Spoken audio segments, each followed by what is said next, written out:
Hello and welcome to my video that talks about my film assignments and essays. Letting you guys learn and see my liking and inspiration on films. Today we will be talking about cameras and lighting. Focal length is the distance from the optical center of the lens to the principal focus. The focal length of the lens gives us an idea of how powerful the lens is and how good it is at refracting rays of light, converging them towards the focal point or the principal axis. The focal length of the lens depends on two factors: the refractive index of the lens material, or the lens, will call it lens material, and the maturity of the lens surface. Aperture. Definitely not talking about aperture science for all you nerds. Aperture is like the human eye. It is a hole or an opening through which light travels.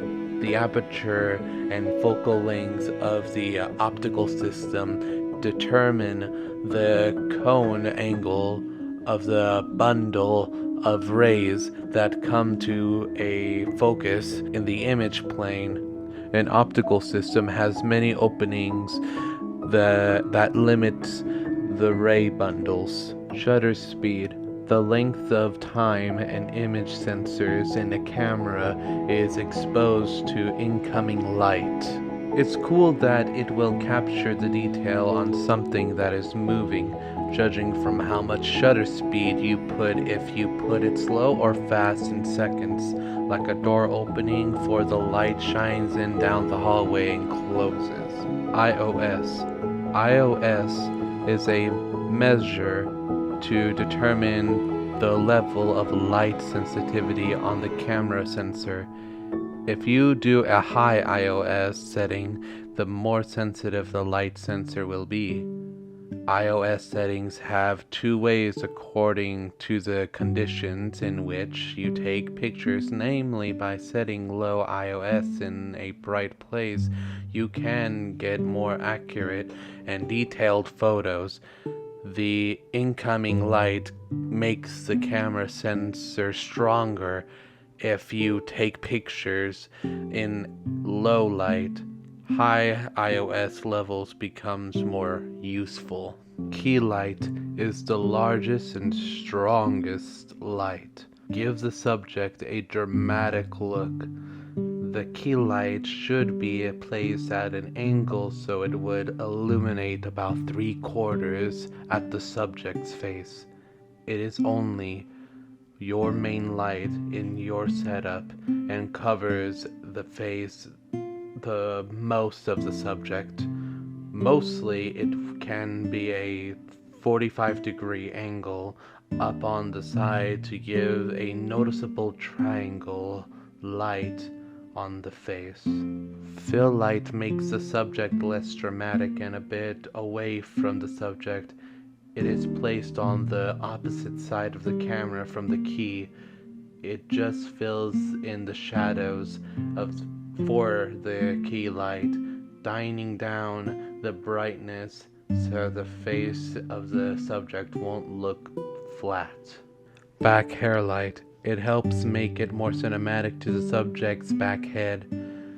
It is the detail light to separate the subject from the background to make the subject pop out more. It is placed 45 degrees behind the subject. You can use and mess around the light if it's appropriate for the scene to give this feel of what is going around the subject and relate how they feel from the light. Moiré effect.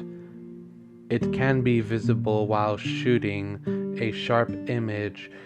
Got to get the right LED size, adequate camera sensors, and lenses had to be applied. It can do quick changes to the background while shooting. Rear projection. It's a principal effect used in filmmaking almost from the beginning of cinema. The projection of a picture onto the back of the translucent screen for viewing or for use as a background in filming. Catch light is easy and fast to use to see light. It gives a reflection on the eye from the subject in the picture to see where its position. It's a hint to see if they use one or more lights. Mostly the shadows are located under the subject's nose, chin, and other parts of the body. You can check the background shadows to hint where the lights are. Hair light is a light above the subject to see the hairline and give the subject's hair light up to see their hair color. The 4 hint groups are catch light, shadows, highlights, and background lights. The 3-point lighting setup are background light, kicker light, and the main light. Here are a few examples of camera and lighting shots in movie clips. The Godfather. The shot here shows Don Vito's office, and Don's eyes are always shadowed. It mostly shows his dark and unknowable soul, kind of like a raccoon eye. People are just calling it the raccoon shadow, something like that. The Millennium Godzilla, or Godzilla 2000. It shows in this camera shot Godzilla is towering over the people running in fear.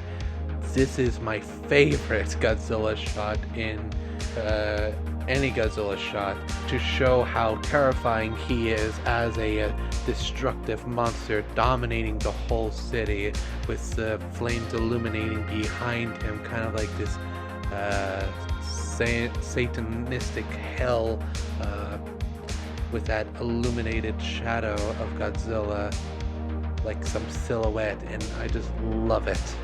Rear Window. Jeff, the protagonist, is sitting in his wheelchair in the shadows to hide himself from the murderer, but also showing that he is hiding his fear. The only light that shines from the rear window gives this cool effect that the window has a character. The Exorcist. This shot is so cool that it shows that the demon is waiting for someone to come into the room. The shading and lighting helps that there is darkness in the little girl, and the light side shows that the little girl is still in there where she is trying to be free. Parasite. This is a perfect shot from a far distance where you can see the stairs. The stairs are everywhere in this film, and tells the audience that downstairs are the poor people and rich people are upstairs in some way.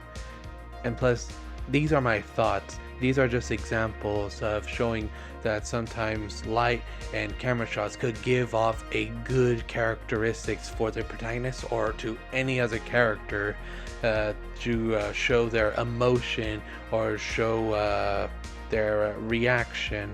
It gives off this like really cool effect on like a movie, and it'll mostly be effective on the audience, whoever is watching your guys' films. If you guys were to make films that have good camera and lighting ideas. Thanks for all you guys watching this video, and I hope this video helped you with camera and lighting ideas. And yeah, that's about it. Just take care and have a good day.